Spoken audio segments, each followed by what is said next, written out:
Ok, muy bien. Vamos a seguir con esta segunda parte de la lección 4 sobre verbos en tiempos compuestos.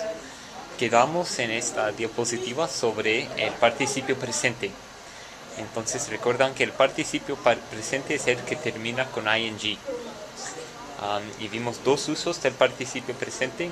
Uno era como sustantivo, como en el ejemplo I like running. La traducción sería a mí me gusta la carrera. Entonces en este caso el participio presente funciona como un sustantivo.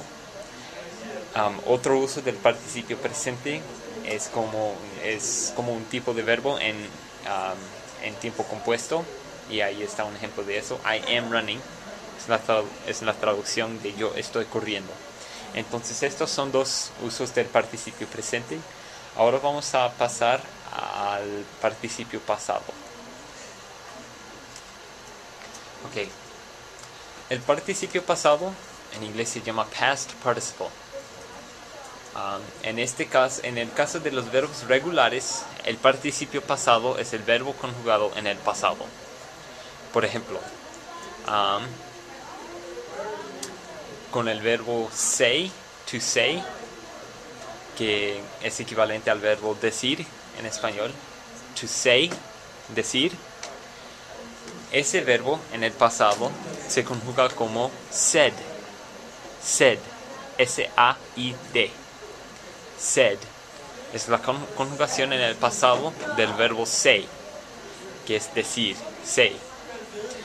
En la forma de participio pasado, la forma del verbo es igual como en el pasado simple, es said, said.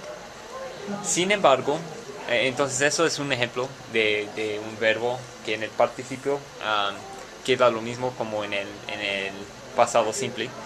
Sin embargo, los verbos irregulares no siguen reglas fijas. Entonces, como vimos en el caso de del participio en presente, hay algunos verbos que siguen reglas fijas al conjugar en ese tiempo, pero hay otros que no siguen reglas fijas. Y es igual en el participio pasado.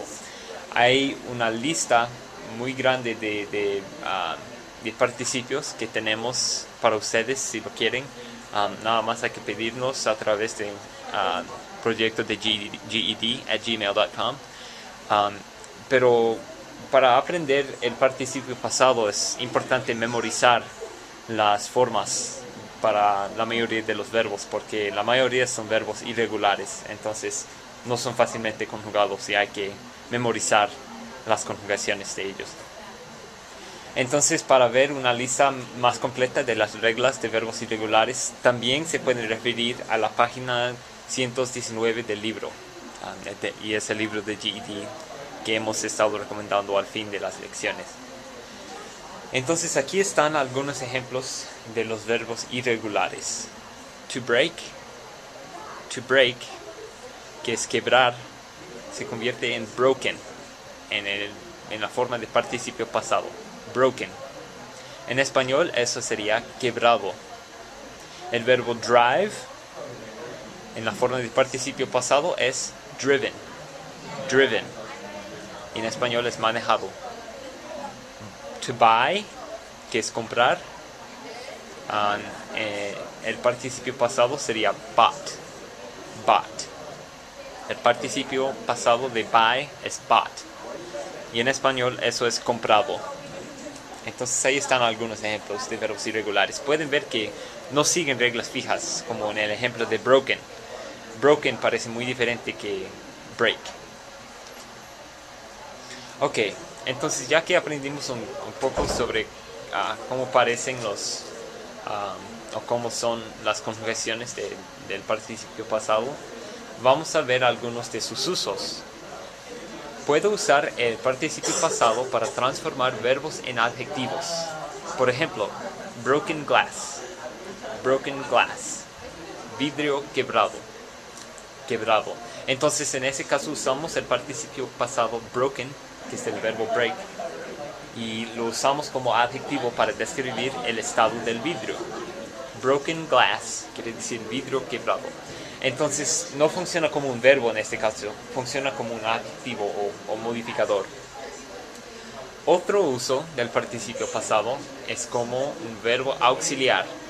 Un verbo auxiliar es como un helping verb, auxiliary verb. Es como mencionamos en las diapositivas anteriores.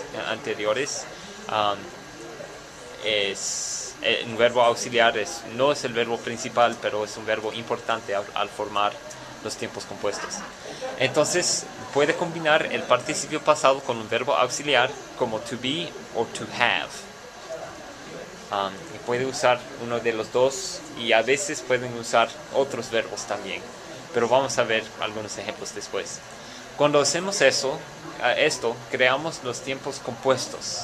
El present perfect, presente perfecto, past perfect, pasado perfecto, y future perfect, futuro perfecto. Entonces, como vimos en el caso del participio presente, se pueden formar tres tiempos otra vez: el presente progresivo, el pasado progresivo y el futuro progresivo. Ahora estamos hablando, ya que usamos el participio pasado, estamos hablando de los tiempos perfectos, perfect tenses, que son el presente, pasado y futuro perfecto.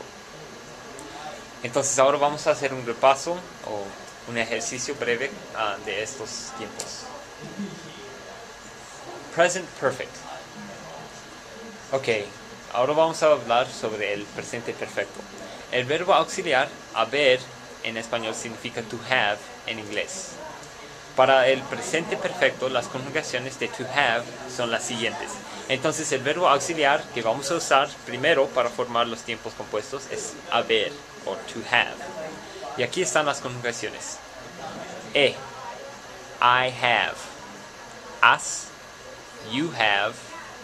A, he has. Hemos, we have. An, they have. Entonces es muy importante aprender estas conjugaciones porque son muy importantes al formar los tiempos perfectos.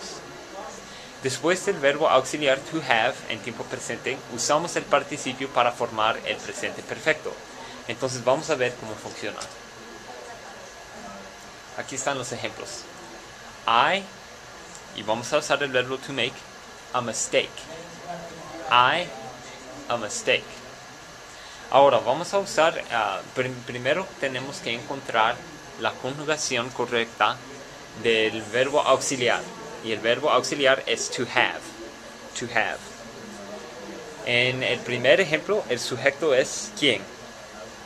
Es yo, ¿verdad? Es I.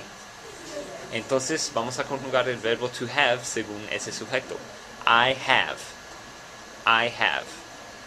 Ok, entonces ahora tenemos la conjugación correcta del verbo auxiliar.